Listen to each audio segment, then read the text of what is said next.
Fab 2024 का 12th board exam sir आने वाला है और इस एग्जाम से पहले हमें कुछ ऐसे एडजस्टमेंट पढ़ने की जरूरत है जो डैम श्योर एग्जाम में पूछते ही पूछते। तो यस स्टूडेंट, आज हम डिस्कशन करने वाले कुछ इंपॉर्टेंट एडजस्टमेंट के बारे में फ्रॉम ईच चैप्टर। यस, मैं हर चैप्टर से आपको कुछ एडजस्टमेंट बताऊंगा जो एग्जाम में पूछते ही पूछते हैं और मैं प्रूफ भी करके दिखाऊंगा। 2023 का बोर्ड पेपर में आपको डिस्कस करवा के दिखाऊंगा कि हाँ देखो ये एडजस्टमेंट यहां पूछा है कि नहीं पूछा है, और हर एडजस्टमेंट का इफेक्ट भी आज हम डिस्कशन करेंगे। तो students, video start to end तक देखिएगा। और हाँ, आपको एक चीज और बता रहा था स्टूडेंट, नेक्स्ट वीडियो में हम क्वेश्चन लिस्ट लाएंगे। यस, इंपॉर्टेंट क्वेश्चन लिस्ट लाएंगे कि आपको उतने ही क्वेश्चन करना है और वही क्वेश्चन करना है। बट वो वीडियो से पहले आपको ये वीडियो अच्छे से स्टार्ट टू एंड तक देखना है और सारे एडजस्टमेंट को एक बार गो थ्रू कर लेना है, पढ़ लेना है। चलिए फिर स्टार्ट करते हैं आज का लेक्चर। और अगर आपको 12th के कुछ भी नोट्स रिक्वायरमेंट हो जो हमारे पास अवेलेबल होगा वो आपको प्रोवाइड कर देंगे। उसके लिए आपको इस नंबर पे, आपके सामने दिख रहा होगा, इस नंबर पे व्हाट्सएप करना है हमारे टीम को। क्या मैसेज करना है पहले समझ लीजिए प्लीज थोड़ा सा। आपको स्टैंडर्ड लिखना है पहले 12th, क्योंकि हम सब 12th स्टैंडर्ड में हैं। फिर लिखना है आपको सब्जेक्ट, आपको कौन से सब्जेक्ट का नोट्स चाहिए, एंड आपका नेम। ये आपको टाइप करके बस भेज देना है इस नंबर पे। आपको आपके सारे नोट्स मिल जाएंगे जो भी हमारे पास अवेलेबल है स्टूडेंट्स। ओके, चलिए आगे बढ़ते हैं हम लोग। इंपॉर्टेंट एडजस्टमेंट में जब बात करते हैं तो सबसे पहला सर चैप्टर का नाम आता है हमारे सामने फाइनल अकाउंट, क्योंकि सर फाइनल अकाउंट में बहुत सारे एडजस्टमेंट होते हैं। तो फाइनल अकाउंट में मैंने गिन चुन के आपके सामने 7 एडजस्टमेंट लाया हूं। पहला है क्लोजिंग स्टॉक, सेकंड है डेप्रिसिएशन, थर्ड है आउटस्टैंडिंग या फिर प्रीपेड, फोर्थ है कुछ हिडन एडजस्टमेंट जैसे कि एडवर्टाइजमेंट वाला, फिर इंश्योरेंस क्लेम, फिर इंटरेस्ट रिसीव्ड या पेएबल, और फिर आखिरी बैड डेट्स और आरडीएस को खानदानी एडजस्टमेंट कहते हैं। तो मैं कहूंगा कि फाइनल अकाउंट में आपको ये 7 एडजस्टमेंट तो पक्का 101% आना ही चाहिए, क्योंकि इसमें से कम 2 से 3 तो एडजस्टमेंट डैम श्योर पूछ ही लेता है। तो इसमें आपको पता है 22 to 23 एडजस्टमेंट से, बट आपको ये 7 एडजस्टमेंट तो अच्छे से आने चाहिए, 7 से 8 एडजस्टमेंट। मैं डिस्कशन करता हूं एक से एक एडजस्टमेंट, ध्यान दीजिए और ध्यान समझ के लीजिए। पहला है क्लोजिंग स्टॉक। ये होता क्या है sir? Closing stock sir means जो भी stock at the end of closing date हमारे पास रखा हुआ है, जो भी हमारे पास पड़ा हुआ है, उसको बोलते हैं क्लोजिंग स्टॉक। जिसके 2 इफेक्ट बताइए, बोलिए कहां पे आता है? हर किसी को पता होगा, ये बच्चे को, हर बच्चे को पता होगा कि हर क्वेश्चन में ये एडजस्टमेंट देखने मिलता है। और कभी कभी इसमें 2 अमाउंट होता है, तो विच एवरेज लोवेस्ट लिखना होता है सर, और हाईएस्ट अमाउंट को इग्नोर करते हैं। तो अब मुझे बताइए इसे 2 इफेक्ट कहां आता है सर? इसका 2 इफेक्ट है ना, फर्स्ट वन ट्रेडिंग अकाउंट के क्रेडिट साइड आएगा सर, ट्रेडिंग अकाउंट के क्रेडिट साइड आएगा, और दूसरा सर बैलेंस शीट के असेट साइड में आएगा। दोनों भी आपको आउटर कॉलम में रिकॉर्ड करना होता है। ट्रेडिंग अकाउंट के क्रेडिट साइड, बैलेंस शीट के असेट साइड।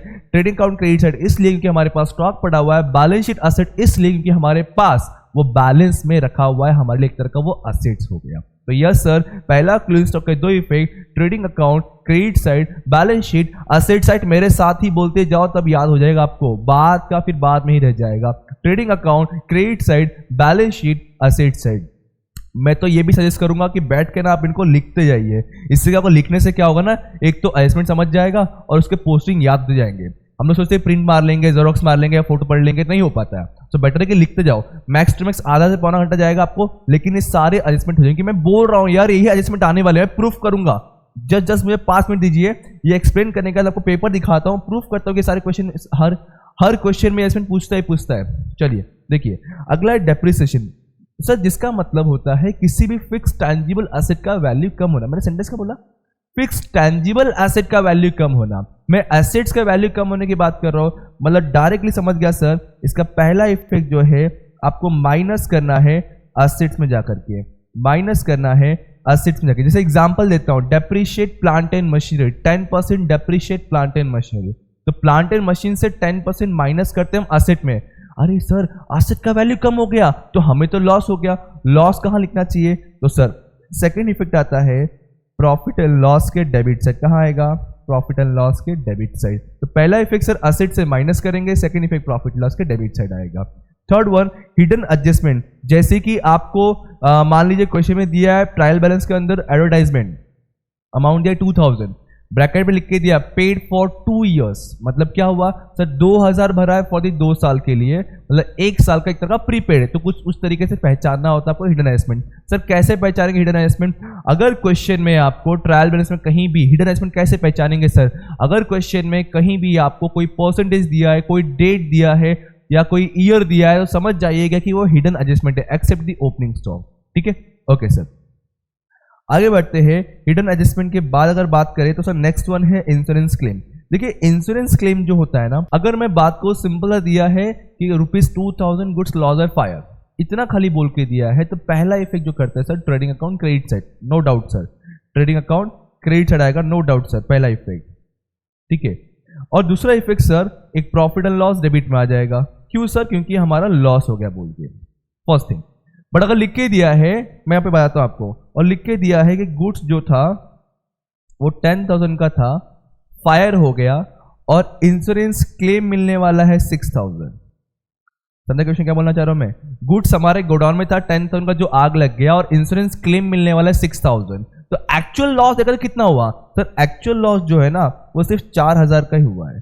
तो ऐसे सिचुएशन में आपको जो है एंट्री इफेक्ट 3 जगह करनी होगी सर, इसको बोलते हैं insured goods loss by fire. तो ध्यान दीजिए सर, गुड्स 10,000 का था और इंश्योरेंस क्लेम मिलने वाला 6,000 रुपए और एक्चुअल लॉस हुआ 4,000। आपको क्वेश्चन में सिर्फ इतना डेटा दिया होगा, ये आपको पहचानना है, समझना है खुद से।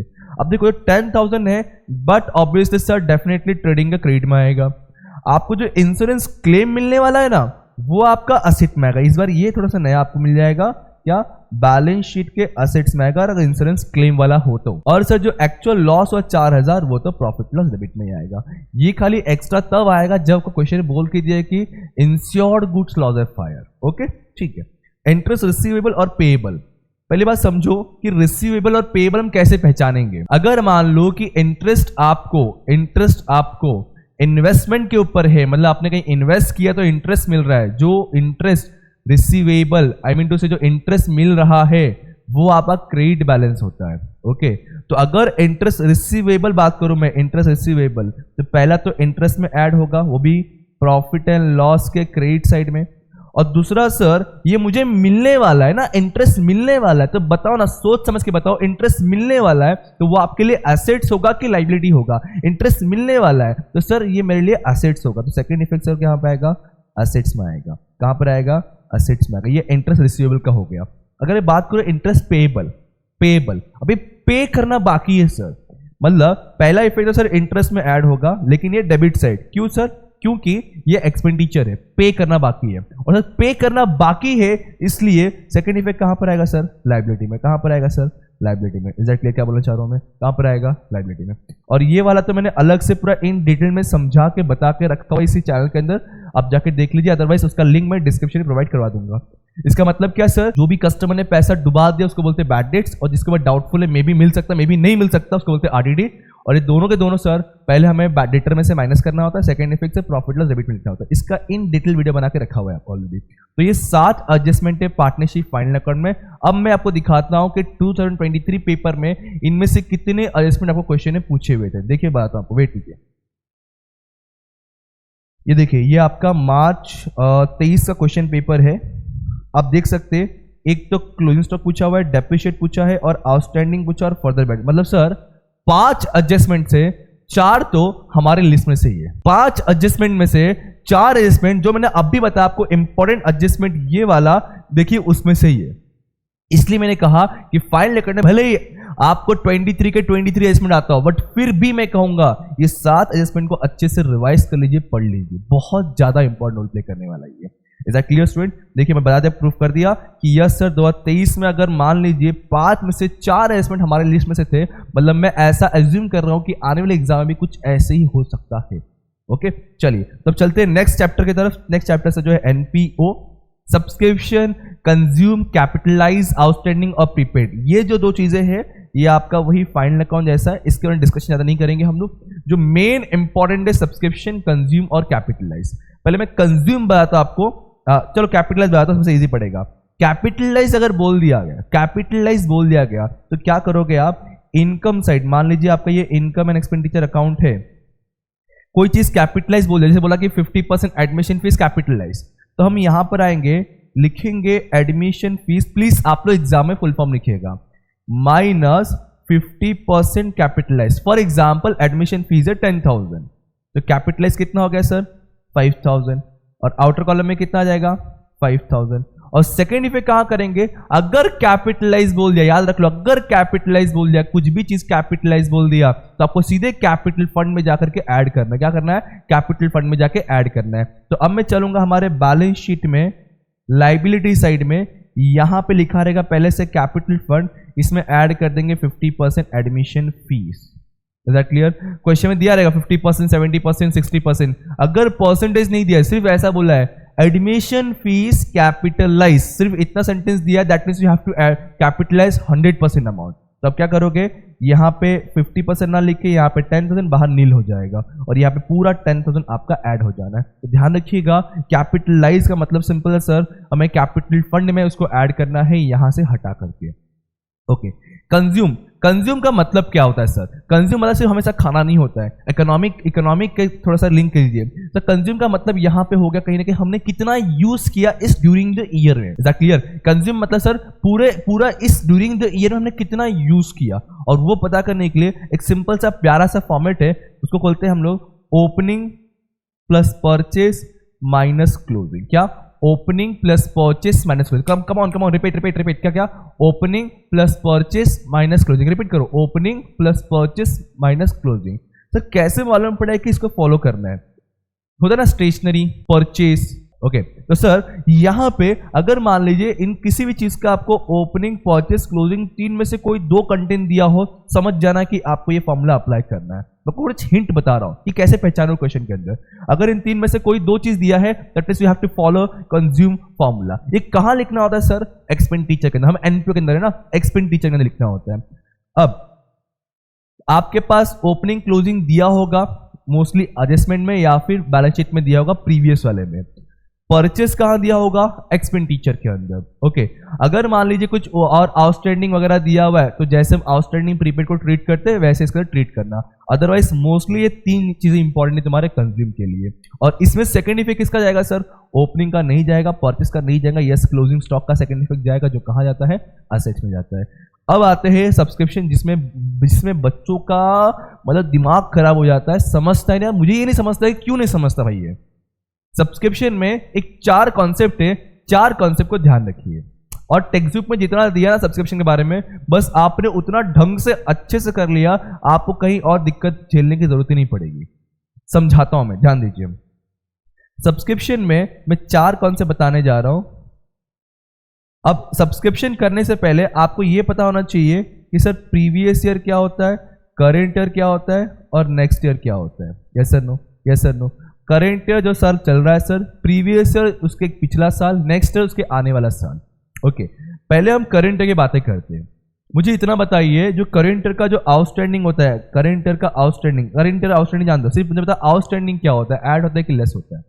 सर हमने सीखा है, हमने समझा है इतने टाइम से, इतने सालों से, 2 साल से पढ़ रहे हैं ना, तो सर आउटस्टैंडिंग ऑलवेज ऐड होता है। आउटस्टैंडिंग ऑलवेज, उसके पीछे रीजन सर ऐसा है कि मान लो कि मैंने पेमेंट 10 मंथ का किया हुआ है, 2 मंथ का बाकी है, तो टोटल 12 मंथ का रिकॉर्ड करना होता है, इसलिए इसको ऐड करके दिखाना होता है। मैंने एग्जांपल दिया, तो सर इसलिए आउटस्टैंडिंग ऑलवेज क्या होता है? ऐड होता है।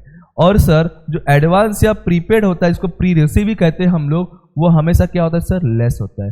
बट हमने जितना भी डिस्कशन किया वो सब हमने करेंट ईयर के बारे में डिस्कशन किया हुआ है, चाहे फाइनल अकाउंट होता है कहीं भी हो, हमने जो डिस्कशन किया, हमने सम सॉल्व किया हुआ है सर, वो as per the current year किया। अभी बता दे रहा हूं आपको मैं। तो बस अब करना क्या है? प्रीवियस ईयर का अपोजिट करना है। आई मीन टू से, अगर यहीं पे प्रीवियस ईयर का आउटस्टैंडिंग है या प्रीवियस ईयर का एडवांस है, आपको अपोजिट करना है। मतलब क्या बोलना चाह रहा हूं सर? देखो, करेंट ईयर का आउटस्टैंडिंग ऐड होता है, तो प्रीवियस आउटस्टैंडिंग क्या होगा? बोलो सर? लेस होगा। क्या होगा? लेस होगा सर। प्रीवियस ईयर का एडवांस, अगर देखो करेंट ईयर का एडवांस लेस होता है, तो प्रीवियस ईयर का एडवांस क्या होगा सर? ऐड होगा। Is that clear? बस इतना फॉलो करना आपको। रिपीट करता हूं क्या बोल रहा हूं मैं। करेंट ईयर का आउटस्टैंडिंग सर ऐड होता है, मुझे मालूम है, और करेंट ईयर का एडवांस लेस होता है, ये भी मुझे मालूम है। पहले ही लिख लो। उसके बाद सर जब मुझे मालूम है करेंट का आउटस्टैंडिंग ऐड होता है, तो प्रीवियस का आउटस्टैंडिंग क्या होगा? लेस होगा। और सर जब मुझे मालूम है करेंट का एडवांस लेस होता है, तो प्रीवियस का एडवांस क्या हो जाएगा? ऐड हो जाएगा। अब इसमें सेकंड इफेक्ट किसका जाएगा? सर प्रीवियस अगर सेकंड इफेक्ट जाता ही नहीं है, बचा इन दोनों का। तो सर अगर मैं इनकम आउटस्टैंडिंग की बात कर रहा हूँ, इनकम आउटस्टैंडिंग मतलब पैसा मुझे मिलने वाला है, इनकम आउटस्टैंडिंग पैसा मिलने वाला है, तो यस इसका सेकंड इफेक्ट एसेट में जाएगा। और ये मैंने एक्स्ट्रा लेके रखा है पैसा लोगों से, तो ये मेरे लिए लायबिलिटी में जाएगा। Is that clear? समझा क्या बोलना चाह रहा हूँ मैं? ओके, तो ये आपका एनपीए में सबसे ज्यादा इंपॉर्टेंट है, subscription, consumer, capitalise.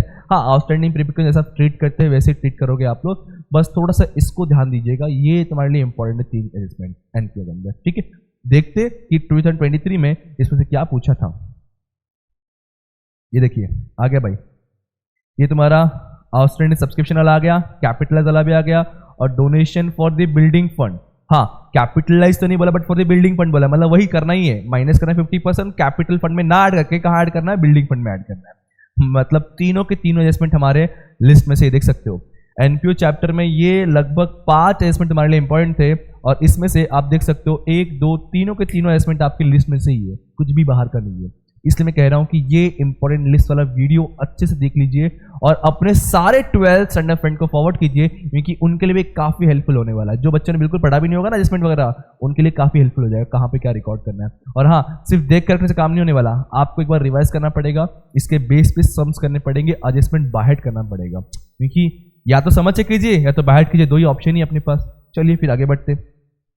Next admission partner, capital introduce, goodwill, depreciation, appreciate और कैपिटल एडजस्टेड। देखिए कैपिटल इंट्रोड्यूस मतलब क्या होता है, न्यू पार्टनर ने कैपिटल लाया सर। अब जब न्यू पार्टनर कैपिटल लाएगा तो बिजनेस का कैश इंक्रीज होना चाहिए, तो फर्स्ट इफेक्ट तो सर कैश और बैंक में ऐड होना चाहिए, अदरवाइज तुमने कैश बैंक अकाउंट बनाया रहेगा तो डेबिट में रिकॉर्ड कर देना। ओके, सेकेंड इफेक्ट सर, ये पार्टनर कैपिटल के क्रेडिट में आएगा। इन सिंपल वर्ड में इसका एंट्री बताऊंगा। एंट्री क्या होगा सर? एंट्री बनता है cash and bank account debit to partner capital account. क्या बन जाएगा? Cash and bank account debit to partner capital. इसके अकॉर्डिंग आप आराम से पोस्टिंग कर सकते हो।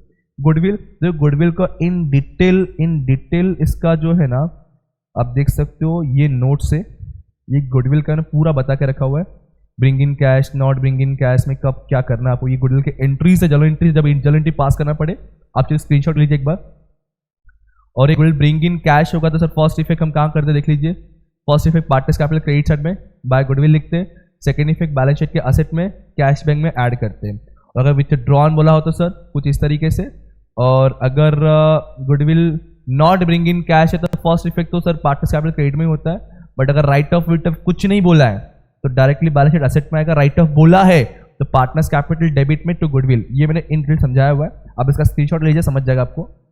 गुडविल का पूरा कॉन्सेप्ट है, काफी लेंथी कॉन्सेप्ट है, अभी बता नहीं सकता मैं, चाहिए तो मैं, अगर आप कमेंट करोगे ये रिक्वायरमेंट है तो इसके बारे में अलग से एक वीडियो सेपरेट बना दूंगा गुडविल के बारे में एडमिशन का, और आपको बात दे दूंगा मैं। ठीक है, कहाँ गए हम लोग? हाँ जी, यहाँ पे। सो गुडविल नोट से करना हमें, डेप्रिसिएट तो ऊपर डिस्कशन किया एडमिशन चैप्टर में सर। पहले एसेट से माइनस करेंगे, सेकेंड इफेक्ट रिवैल्यूएशन डेबिट में आएगा। देख दो यहाँ पे मैं, लेस फ्रॉम एसेट्स, और second effect sir revaluation debit में आएगा, रिवैल्यूएशन डेबिट में आएगा। और ऐसे ही हम लोग काफी सारे एडजस्टमेंट का डिस्कशन हमारे इंस्टाग्राम पर भी डिस्कशन करते रहते हैं, सो आप फटाफट डिस्क्रिप्शन से जाकर के इंस्टाग्राम को पेज को भी फॉलो करके रखिएगा। ओके, नेक्स्ट है एप्रिशिएट। एप्रिशिएट मतलब सर एसेट का वैल्यू इंक्रीज होना, तो पहला इफेक्ट तो हम ऐड करेंगे एसेट्स में, सेकंड इफेक्ट प्रॉफिट हो रहा है इसलिए रिवैल्यूएशन क्रेडिट में रिकॉर्ड करते हैं। ठीक है, कैपिटल एडजस्टेड बहुत इंपॉर्टेंट है। पहली बात समझो कि होता क्या है, इसका मतलब है कि नया पार्टनर आने के बाद जो नया रेशियो निकल रहा है उस रेशियो के अकॉर्डिंग हर पार्टनर कितना कैपिटल लाना चाहिए या चाहिए था, तो उसके अकॉर्डिंग हमें ये एडजस्ट करना होता है, जिसमें मैं फॉलो करता हूँ 3 स्टेप। 3 स्टेप के अकॉर्डिंग आपका ये एडजस्टमेंट खत्म होता है, जिसमें पहला स्टेप होता है सर NPSR निकालो, that is new profit sharing ratio. Second होता है सर टोटल कैपिटल पता करो, टोटल कैपिटल पता करो। और थर्ड और आखिरी स्टेप होता है वो होता है एडजस्टेड, वो होता है एडजस्टेड। आपने डेफिनेटली पढ़ा रहेगा, मुझे पता है, NPSR, टोटल कैपिटल और एडजस्टेड। तो ये 3 स्टेप को फॉलो करके हम कैपिटल एडजस्ट कर सकते हैं। ध्यान रखिएगा, इसमें आपका ज़्यादातर इंपॉर्टेंट तो गुडविल वाला है और एक ये वाला है। और जिन बच्चों खाली पोस्टिंग सीखना उनके लिए सबसे प्यारा ये होना चाहिए, सबसे ईजी कॉन्सेप्ट आपका ये होना चाहिए, अप्रिशिएट डेप्रिशिएट वाला। ठीक है, चलो देख लेते हैं कि 2023 पेपर में सर कितने बार पूछा था ये, या क्या पूछा है भी है कि नहीं है। देखिए ये डेथ वाला क्वेश्चन है, क्वेश्चन नंबर 2 में रहेगा एडमिशन अपना। ये देखिए, तो देखो ये दिया ना, बिल्डिंग टू बी वैल्यूड 36,000, मतलब बिल्डिंग अभी 36,000 है। चेक कीजिए ऊपर बिल्डिंग कितना वैल्यू है, 30,000 है। पहले 30,000 था और अभी 36,000 हो गया है। तो बताओ ये एप्रिशिएट की डेप्रिशिएट? सर पहले 30,000 था बिल्डिंग का वैल्यू, अभी 36,000 हुआ है, बट डेफिनेटली एप्रिशिएट हुआ। एप्रिशिएट मतलब प्रॉफिट कितने का, 6,000 का। तो हम इसको प्रेजेंट कैसे करेंगे सर? एसेट में जाएंगे, लिखेंगे 30,000 प्लस एप्रिशिएट 6,000, तो आउटर कॉलम में आएगा 36,000 और 6,000 का जब प्रॉफिट हुआ उसको रिकॉर्ड करेंगे हम रीवैल्यूएशन क्रेडिट साइड में। मतलब यस एप्रिशिएट डेप्रिशिएट पूछा है। गुडविल 50% विथड्रॉन, ये कौन सा पता है आपको? ये देखिए दिखाता हूं आपने, वो जो है ना ये वाला क्वेश्चन है। मतलब पहले ये इफेक्ट करना है फिर ये इफेक्ट करना है आपको। ये भी पूछा हुआ आपको, ये भी हो गया, ये भी पूछा है। ये तो डायरेक्ट हम फाइनल अकाउंट फॉर्मूला फॉलो करते हैं सर। डेटर में से 5% माइनस करेंगे, सेकंड इफेक्ट रिवैल्यूएशन डेबिट में आएगा। मतलब यस सर अगेन लिस्ट में से देखा जाए तो आपका ये पूछा है, डेप्रिशिएट पूछा है, एप्रिशिएट पूछा है, कैपिटल एसेट इस क्वेश्चन में नहीं पूछा हुआ है। मतलब यस इस लिस्ट में भी तो 3 कम से कम चीजें पूछे ही पूछे हैं। ओके नेक्स्ट चलूंगा डेथ के पास, डायरेक्ट में रिटायरमेंट में नहीं है, डायरेक्ट डेथ पे आ रहा हूँ। डेथ पे calculation of goodwill, again same thing something, profit loss suspense. हाँ ये देखो ये बच्चे भूल जाते हैं, कंफ्यूजन होते हैं, बहुत इंपॉर्टेंट है ये। होता क्या समझाता हूँ मैं। अभी करंट ईयर चल रहा है जिससे पार्टनर का डेथ हो गया, अभी करंट ईयर खत्म होने के बाद हम इसका प्रॉफिट लॉस निकालते हैं। बट जितने टाइम तक भाई जिंदा था या जिंदा थी पार्टनर हमारी, उतने टाइम का प्रॉफिट हमें पता करना पड़ता है।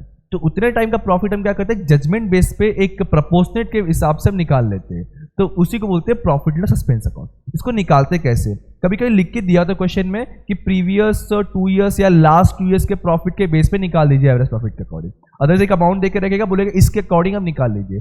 फॉर एग्जाम्पल आपको देके रखा 20,000, ठीक है, उस पर प्रॉफिट लॉस सस्पेंस कैसे निकालना है? तो पहले लेना 20,000 मल्टीप्लाई, आपको रेशियो क्वेश्चन में दिया होता है 2:1 फॉर एग्जाम्पल, और ये पार्टनर का डेथ हुआ है तो क्या करना है 1 अपॉन, अब 2 to 1 है, मतलब सर 2 + 2 + 1 = 5, तो क्या करूंगा 1/5 करूंगा।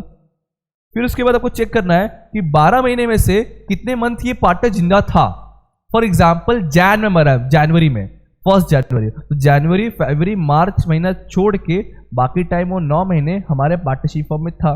तो यस फिर 9 मंथ का कैलकुलेशन होगा। ये जो भी अमाउंट आएगा हम पहला इफेक्ट इसको पार्टनर्स कैपिटल क्रेडिट में रिकॉर्ड करेंगे। कहाँ रिकॉर्ड करेंगे? पार्टनर्स कैपिटल क्रेडिट में रिकॉर्ड करेंगे। तो लिख के लो नोटबुक पे, बहुत इंपॉर्टेंट है। और हर डेथ वाले चैप्टर में तो ये पूछना ही पूछना 101% है यार, 101% है कि प्रॉफिट लॉस सस्पेंस होता ही होता है आपको हर क्वेश्चन में डेथ चैप्टर में।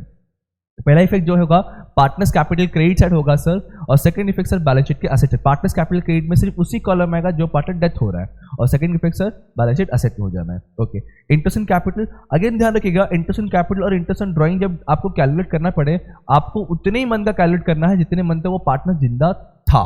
क्लियर क्या बोलना चाह रहा हूं मैं? सेंस हो रहा है? अगर मान लीजिए लिखा है कि 500 पर मंथ वो विथड्रॉ करता था, तो in the same example sir 9 महीना पार्टनर जिंदा है ना, तो हम क्या करेंगे 500 × 9 करेंगे। क्या करेंगे 500 × 9 मंथ करेंगे, ध्यान रखिएगा, ठीक है। सॉरी मैं ड्राइंग की बात बता रहा हूँ। और मल्टीप्लाई आपको जो भी रेट ऑफ इंटरेस्ट दे रहेगा, फॉर एग्जाम्पल 6% दिया हुआ है 9/12। एक मिनट फिर से बताता हूँ। ये जो मैंने बताया आपको ड्राइंग के बारे में बताया, मैं इंटरेस्ट इन ड्राइंग बता रहा हूँ। मैं मान लीजिए 45,000 तुम्हारा ड्राइंग का अमाउंट है, मल्टीप्लाई 6% बोला हुआ है, आपको 9 मंथ का ही निकालना होगा, ध्यान रखिएगा। इंटरेस्ट इन ड्राइंग में आपको उतने ही मंथ का कैलकुलेट करना है जितने मंथ तक वो पार्टनर जिंदा था। मैंने एग्जाम्पल दिया 9 मंथ का, वैसे आपको हर क्वेश्चन में दिया रहेगा। ओके क्लियर है? आगे बढ़े सर। सैलरी पार्टनर, अगेन मान लो बोला है कि 500 पर मंथ मिलता है सैलरी, तो मल्टीप्लाई 9 मंथ करोगे, 9 मंथ तक हमारे इस एग्जाम्पल में पार्टनर जिंदा था। तो डिपेंड करता है कितने मंथ तक पार्टनर जिंदा था, उतने मंथ तक आपको सैलरी पे करना है। चलिए देखते हैं अगेन 2023 के पेपर में डेथ क्वेश्चन में क्या हमारी लिस्ट में से कुछ एस्पेक्ट पूछे थे क्या? रिटायरमेंट का क्वेश्चन है या आपका डिसॉल्यूशन का क्वेश्चन है सर? हाँ जी ये रहा डेथ वाला, देखिए। और मैंने एप्रिशिएट डेप्रिशिएट का बताया नहीं, जो एडमिशन का सेम था आपका, जो नया है कल मुझे वो बताना था। ये देखिए गुडविल पूछा हुआ है फर्स्ट थिंग, और ये देखिए ये है आपका प्रॉफिट लॉस सस्पेंस निकालने के लिए चीजें। आपको 5,000 देकर रखा, उसके अकॉर्डिंग आपको जो है फॉर्मूला अप्लाई करना है। तो यस सर ये भी पूछा है और गुडविल भी पूछा है, हाँ जी दोनों अगेन इंपॉर्टेंट है आपका, ये भी और ये भी दोनों पूछा हुआ है। हाँ ये कभी कभी पूछता है, बट हाँ पूछ लिया तो बहुत इंपॉर्टेंट है। कंफ्यूजन क्यों मालूम है? क्योंकि इसे प्रैक्टिस हमारा बहुत कम हो रहता है। तो हम गड़बड़ करके आते, तो ध्यान दीजिए इन चीजों को। चलिए नेक्स्ट टॉपिक है डिसोल्यूशन ऑफ पार्टनरशिप फॉर्म। इसमें जर्नल और लेजर दोनों आने के पॉसिबिलिटीज है। जहाँ तो मुझे लगता है तो लेजर ही पूछ सकता है, बट पता नहीं यार अपना किस्मत कितना खराब हो, तो जर्नल भी कर लीजिएगा। Assets transfer, liability transfer. पहले मैं असेट ट्रांसफर की बात करता हूँ। तो अगर मैं रियलाइजेशन अकाउंट बना रहा हूँ, तो सर जो एसेट ट्रांसफर कहाँ करते हैं हम लोग, डेबिट में करते हैं, बराबर, टू एसेट। तो अगर मैं इसकी जर्नलिटी की बात करूँ तो जर्नलिटी क्या बनेगा, realization account debit to assets account. Is that clear? अगर लाइबिलिटी की बात किया जाए तो लाइबिलिटी सर यहाँ पे आता है बाय आउटसाइडर लाइबिलिटीज का, तो इसका एंट्री क्या बनता है sir, outsider liabilities account debit to realization. ये हो गया। असेट रियलाइज मतलब सर बेच के पैसा आना, मतलब मान लीजिए आपने असेट यहाँ लिखा है तो सोल्ड यहाँ पे होगा बाय कैश बैक बोल के। इसका एंट्री क्या बनेगा सर, कैश में account debit to realization. Okay, फिर लाइबिलिटी सेट ऑफ में इधर टू कैश बैक, हमने डिसोल्यूशन में वीडियो डाला हुआ, आप देख सकते हैं एक बार। असेट टेकन ओवर, हाँ ये गड़बड़ होता है, ये वाला गड़बड़ होता है। सुनिए, बोल रहा है असेट जो है पार्टनर लेके जा रहा है। थिंक अबाउट इट, इसका जल्दी सोचिए। पार्टनर इज द रिसीवर, तो एंट्री बनना चाहिए सर असेट टेकन ओवर का पार्टनर कैपिटल, क्या, partner capital account debit. Asset जा रहा है बट सारे असेट को मैं रियलाइजेशन अकाउंट में ट्रांसफर करके रखा हुआ है, इसलिए यहाँ पे टू रियलाइजेशन अकाउंट है। क्या आएगा, टू रियलाइजेशन अकाउंट आएगा। इसका पोस्टिंग कैसे करेंगे, आप देख सकते हो। अगर ये रिलेशन अकाउंट है, हमने रिलेशन क्रेडिट में है, तो क्रेडिट में जाके लिखने वाले हैं बाय पार्टनर कैपिटल, और second effect partner capital debit में आएगा सर। उतने ही अमाउंट से जितने अमाउंट में टेक कवर कर, जितने अमाउंट में वो टेक कवर कर रहा है। Same thing for the liabilities, opposite जाएगा वो आपका। ठीक है, एक बार चेक कर लेते हैं डिसोल्यूशन चैप्टर में आपका। डिसोल्यूशन, ये देखिए डिसोल्यूशन में सबसे पहले तो ये रियलाइज है, फिर आपका डेटा से कितना मिल रहा है कितना नहीं मिल रहा है, ये देखो दिया है। हेमा टुक स्टॉक एग्रीड वैल्यू, ये वाला आपका इन्वेस्टमेंट है, असेट टेकन ओवर वाला। ठीक है, फिर आपका क्रेडिटर बिल सेल पेड वाला है, ये वाला है liabilities transfer, sorry liability setup वाला, मतलब यस इसमें से ही सब पूछे घूम फिर के। तो मैं तो कहूँगा कि यार आपने एक बार ना डिसोल्यूशन के 2-3 क्वेश्चन जरूर देख लीजिएगा। और हाँ, जो नेक्स्ट वीडियो में देने वाला आपको इंपॉर्टेंट क्वेश्चन लिस्ट के बारे में, उनकी हम कुछ लाइव रिवीजन सेशन भी ले रहे हैं, कहाँ ले रहे हैं, कैसे ले रहे हैं, उन सब के डिटेल्स भी आपको इसी नंबर पे मिल जाएगा। इनसे कांटेक्ट कीजिएगा, हमारी टीम से कांटेक्ट कीजिए, आपको डिटेल्स दे देंगे आपको। ठीक है, आगे बढ़ते हैं हम लोग सर अब चलते हैं शेयर्स की तरफ। शेयर्स में तो सारे एंट्री ठीक ठाक है, बस कंफ्यूजन होगा सर शेयर प्रॉफिट और री इश्यू में सबसे ज्यादा। शेयर प्रॉफिट देखिए, इसका मतलब क्या सर, शेयर कैंसिल करना। शेयर कैंसिल करना, आपने जितने भी ड्यू के एंट्री पास किए रहोगे सब में देखा रहेगा आपने इक्विटी शेयर कैपिटल या प्रेफरेंस शेयर कैपिटल को क्रेडिट किया था, मतलब हम उनको शेयर्स दे रहे थे, उनका वैल्यू इंक्रीज कर रहे थे। अब हम क्या करना है, उनका शेयर कैंसिल करना है, तो शेयर कैपिटल जहां जहां हमने क्रेडिट किया सब क्या करना है, डेबिट करना है। मतलब शेयर प्रॉफिट का एंट्री क्या बनेगा सर, प्लीज आप लोग फुल फॉर्म लिखिएगा, equity share capital account debit. Debit क्यों किया, क्योंकि शेयर कैपिटल हमें खत्म करना है, कम करना है। कैपिटल क्रेडिट बैलेंस होता है, अभी खत्म करने के लिए हमें क्या करना पड़ रहा है, डेबिट करना पड़ रहा है। Second thing, to equity share profit account, equity share profit account, और क्या आएगा, टू कॉल इन अरियर्स। ये होता है क्या, समझाता हूं मैं। देखिए पहली बात तो जितना शेयर कैंसिल कर रहे हैं, फॉर एग्जांपल XYZ पर्सन के पास में 100 शेयर था जिससे पैसा दिया है, उसका शेयर प्रॉफिट करना है, तो पूरा कैलकुलेशन जो होगा 100 शेयर से ही होगा, 100 शेयर से होगा, और वो भी पेड अप वैल्यू से होगा, fully called fully paid up amount होगा। तो मान लीजिए पेड अप वैल्यू 10 रुपीज है, तो सर 100 मल्टीप्लाई 10, सुनो ध्यान से प्लीज समझाता हूं मैं, 100 शेयर्स मल्टीप्लाई ₹10 आ जाएगा। ये पूरा शेयर उसका पहले कैंसिल कर दिया हमने, पूरा शेयर कैंसिल कर दिया। अब शेयर प्रॉफिट में उतना ही अमाउंट लिखो जितना हमें उसके पास से पैसा मिला है। फॉर एग्जांपल उसने अलॉटमेंट एप्लीकेशन का पैसा दिया है टोटल 6 रुपए, तो सर शेयर प्रॉफिट में जो है ना 100 शेयर के पीछे पर शेयर 6 रुपए मिल गया। कॉल इन अरियर्स में वही पैसा लिखो जो नहीं मिला है, मतलब सर 100 शेयर आप समझ चुके हो, यहाँ पे 10 रुपए मिलना चाहिए था, 6 रुपए मिल चुका है, 4 रुपए नहीं मिला है, तो 4 रुपए आपका कॉल इन अरियर्स में आएगा। कहां पर आएगा, कॉल इन अरियर्स। रीइश्यू का तो simple sir cash in account debit to equity share capital होगा, पैसा कम पड़ा था शेयर प्रॉफिट अकाउंट का हम यूज करेंगे। बस इतने चीजें थोड़ा सा आपके लिए इंपॉर्टेंट है। अगेन कहूंगा यार प्लीज प्लीज प्लीज प्लीज इन सारी चीजों को देख लीजिए, एक बार लिख लीजिए, इंपॉर्टेंट बहुत ज्यादा है आपके लिए। मैंने प्रूफ भी कर दिया आपको, दिखा दे, देखो ये भी दिखा देता हूं आपको शेयर चैप्टर का। देखिए तो सारे कॉल्स है, 3 कॉल्स है, और इसमें प्रॉफिट पूछा नहीं है, बस आपको कॉल इन अरियर्स पूछा है, प्रो रेटा बोला हुआ है, कॉल इन अरियर्स भी नहीं है, बस प्रॉफिट बोला हुआ है। हाँ बोला है कॉल इन अरियर्स, देखिए कॉल इन अरियर्स है यहाँ पे, ठीक है, प्रॉफिट तो है भी नहीं, बस प्रो रेटा है और अमाउंट रिसिप्ट है। ठीक है। तो मैं कहूँगा यार प्लीज़ जितना मैंने आज डिस्कशन किया फटाफट इन सभी चीज़ों को पढ़ लीजिए, देख लीजिए, क्योंकि एक बार रिवाइज हो जाएगा कहीं ना कहीं, तो पूरा रिवाइज हो जाएगा। जिन बच्चों ने भी देखो वीडियो स्टार्ट टू एंड तक पूरा देखा रहेगा ना, पूरा उनका रिवीजन हो चुका रहेगा, भले आपने कितना पढ़ा, कितना माहिर क्यों ना हम अकाउंट्स के अंदर, बट एग्जाम के टाइम में गड़बड़ी होता है। तो इन छोटी छोटी चीज़ों को ध्यान रखिएगा। अब मिलेंगे हम अगले वीडियो, अगले लेक्चर में, उसमें डिस्कशन करेंगे हमारे इंपॉर्टेंट क्वेश्चन से बारे में। अगर आप चाहते हो कि वो इंपॉर्टेंट क्वेश्चन आपको मिले तो फटाफट इस चैनल को सब्सक्राइब नहीं किया तो फटाफट सब्सक्राइब कर लीजिए और नोटिफिकेशन बटन को ऑन करिए ताकि एक भी वीडियो आपसे मिस ना हो। अब मिलते हैं अगले वीडियो में, तब तक पढ़ते रहिए, पढ़ने से को याद करते रहिए। Thank you so much, bye bye, जय हिंद दोस्तों।